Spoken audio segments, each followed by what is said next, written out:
ఏ, అందరికీ నమస్కారం అండి. జై గురుదేవ్. సో ఈరోజు జ్ఞానపత్రము సంఖ్య 16. ఇది ఎక్కడ జరిగిందంటే సెప్టెంబర్ 27వ తేదీ 1995 బెంగళూరు ఆశ్రమం, భారతదేశంలోనే ఇక్కడే జరిగింది. ఈరోజు విషయం వచ్చి జ్ఞానములో వేరే వేరే స్థాయిలు ఉన్నాయి. దాని గురించి ఒక్కొక్క స్థాయి గురించి ఒక్కొక్క లెవెల్స్ ఆఫ్ నాలెడ్జ్ గురించి గురువుగారు చెప్పుకుంటా వస్తారు.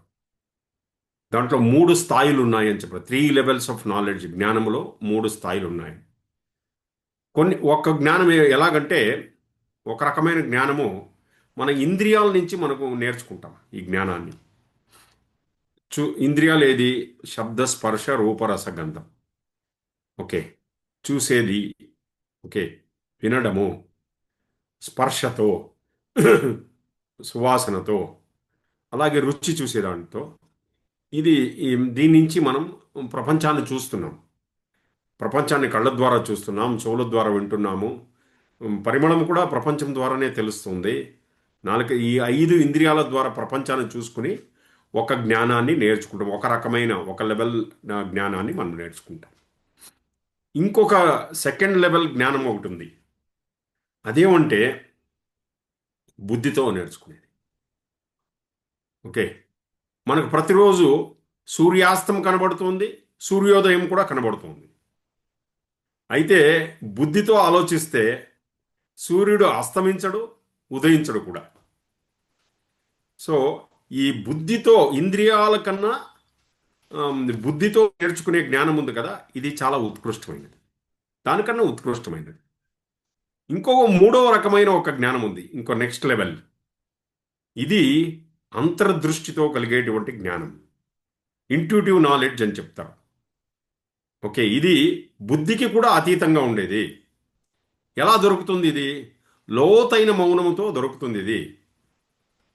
ఆ? ఇది చాలా లోతైన జ్ఞానము. బుద్ధి కన్నా, ఆ తర్వాత ఇంద్రియాల నుంచి మనకు దొరికే ఒక జ్ఞానం కన్నా ఉత్కృష్టమైనది ఇది. ఉం? అంతర్దృష్టితో కలిగేటువంటి జ్ఞానం ఉంది కదా, ఇది డైరెక్ట్గా మన ఆత్మ నుంచే మనకు కలుగుతుంది, మన చైతన్యం నుంచి కలుగుతుంది. ఆ తర్వాత ఇది ఎప్పుడు ఒక అపజయం అనేది ఉండదు. ఇక్కడ ఫెయిల్యూర్ అనేది ఉండదు. దీంట్లో ఫెయిల్ అయిందనుకోండి, అపజయం అయిందనుకోండి, అది అంతర్దృష్టి కాదు, సరైన అంతర్దృష్టి కాదు అని చెప్తున్నారు గురుగారు. ధ్యానం ఏం చేస్తుంది?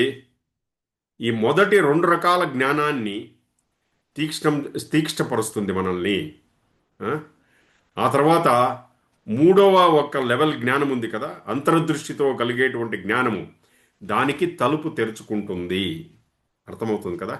ఇది ధ్యానము నుంచి కలిగేటువంటి లాభము. అప్పుడే జీవితం మొదలవుతుంది. ఎప్పుడు ధ్యానం చేయడం మొదలెడతాం చూడండి, అప్పుడు నిజమైన జ్ఞానాన్ని పొందడం మనం ప్రారంభిస్తాము. అప్పటిదాకా ఊరికే ఉందంతే జీవితం.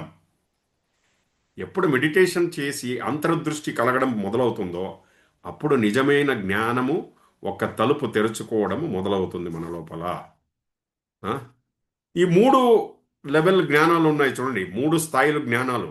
ప్రతి ఒక్క దానికి ఒక స్థానం ఉంది, దానికి ఒక వాల్యూ ఉంది. దానికి విజ్ఞానం అదే డైరెక్షన్లో పోతుంది, అదే ఒక దిక్కులో పోతుంది. ఇంద్రియాలతో దొరికేటువంటి జ్ఞానం ఉంది కదా, ఇది వ్యక్తిగతం, ఇండివిజువల్.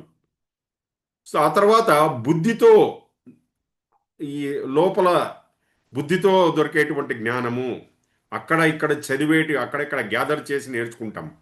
ఈ జ్ఞానం ఉంది కదా అది. తర్వాత దానికన్నా ఉత్కృష్టమైన అంతర్దృష్టితో కలిగేటువంటి జ్ఞానం ఉంది చూడండి. ఇవన్నీ కాలానికి, సమయానికి, సమయానికి తర్వాత కాలానికి అతీతమైనది. ఇది time and space and it is beyond time and space. కాలానికి, ఆ తర్వాత ఒక దీనికి ఏం చెప్పగలం, టైమ్ అండ్ స్పేస్, ఇంగ్లీష్లోనే చెప్పగలం. టైమ్ అండ్ స్పేస్కి అతీతమైనది ఇది. నిజమైన విద్య ఏమిటంటే ఈ 3 లెవెల్స్ ఉన్నాయి చూడండి, 3 స్థాయిలు. దీన్ని మనం పెంపొందించుకుంటూ పోవాలి. మొదటోది ఇంద్రియాలతో దొరికేటువంటి జ్ఞానము. అది కూడా ముఖ్యమే. దానికన్నా ఉత్కృష్టమైనది ఏమిటి? బుద్ధి నుంచి కలిగేటువంటి జ్ఞానము. దానికన్నా ఉత్కృష్టమైనది ఏమిటంటే ధ్యానం చేసి లోపల నుంచి మన ఆత్మ నుంచి దొరుకుతుంది కదా అంతర్దృష్టితో కలిగేటువంటి జ్ఞానము. ఇది చాలా ముఖ్యమన్నమాట. మూడోది. ఓకే. నమస్తే అండి. జై గురుదేవ్.